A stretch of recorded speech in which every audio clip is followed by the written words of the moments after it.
Querido irmão e amigo, tá é momento para a devoção de dia. Contento que você de nos companhia. Nos dá uma palavra de oração.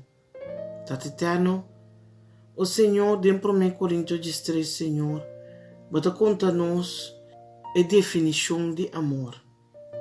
Senhor, você avisa no versículo 1 até 3, que mais que com os papelinhos de gente e de ángel, pero se nós não temos amor, nós sabemos com belo que está zona ou um cibal que está ressonar. Senhor, avisa, mas que nós temos dom de profecia e está compreender todo mistério e todo conhecimento, e Senhor, se me tem tua fé para que está ser na fora na lugar, mas me não tem amor, me não tem nada. E se me dona toda minha propriedade para donar é pobre não de come, e me entregar minha culpa para guardar queimar, mas me não tem amor, isso não está servindo de nada. Tata Santo, amor está central. Babisa, Senhor, é um que está estimado, guarda meu mandamento não. Senhor, babisa, é um que guarda o mandamento não está permanecer de bom amor. Tata, nós também com importante, tá? Que não somente de ter fé e de ter amor, pero de estar obedecido, de entregar-nos mesmos na boa palavra, de confiar completamente em boa e aceitar a boa lei. Danke, Senhor. Alaba e glorificar o amor para sempre. Siga iluminar-nos, siga guiar-nos em tudo barato. Nós estamos agradecidos em nome de Cristo Jesus. Amém. Nós estamos lendo essa de matutina titular Lobo recebi poder. Escrito de Ellen White. Ave 3 de dezembro.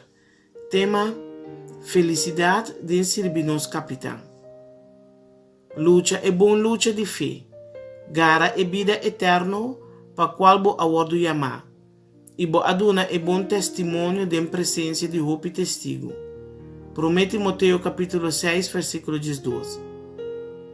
Den é exercício fervoroso e determinado, como soldado fiel, obedecendo e ordenando de capitão de nossa salvação, tem gozo genuíno, maneira não pode alcançar de nenhum outro emprego. E paz de Cristo lo tem e coração de soldado fiel. Tem sossego para a alma, de carga Cristo su jugo, do de carga Cristo su carga não. Tapar-se uma contradição, para bisa que não tem sossego para a alma, com exceção para o som que está continuamente em serviço devoto. Pero essa aqui é verdade. Felicidade também foi de serviço voluntário e obediente.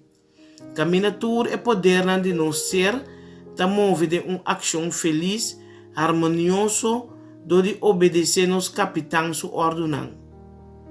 Quanto mais responsável é a tarefa que o assignada na soldada de Cristo, mais a alma está exaltada em amor e aprovação de Salvador. A alma está alcançar uma liberdade de realização de tarefa mais pesada e difícil. Cumprir com a tarefa de soldado significa trabalho duro. E não sempre nos lo recebi o tipo de trabalho que nos lo escolhe. Inconveniência não externo, dificuldade não e prova não, mas te pode suportar do de soldado de Jesus. Tem uma guerra constante que me pode manter contra a maldade não, e inclinação de nosso coração natural. Nós não escolhe e pique o trabalho mais agradável para nós mesmos. Pois uma nossa soldado de Cristo de sua disciplina e nós não busca nosso próprio prazer. Nós brinca e batalha do Senhor com valentia. Nós temos inimigo não para vencer. Quem não quer ganhar e controle riba nos faculdades não. Nossa própria vontade morre. Unicamente Cristo me pode obedecer. E soldado e exército de Cristo me sinha para suportar coisas duro. Nenga su mês, toma su cruz e sigue caminho su capitão ta guia. Para a natureza humana, tem tarefa não que duro para realizar. doloroso para carne e sangue. O desafio aqui de someter a mim mesmo para requerir esforço decidido e contínuo. Dode brinca bom luta de fé, obtendo vitória no precioso, nossa sacamang gara vida eterno. Querido oyente, guarda, mayang bati cita com Deus e conosco. Te mayang com Deus que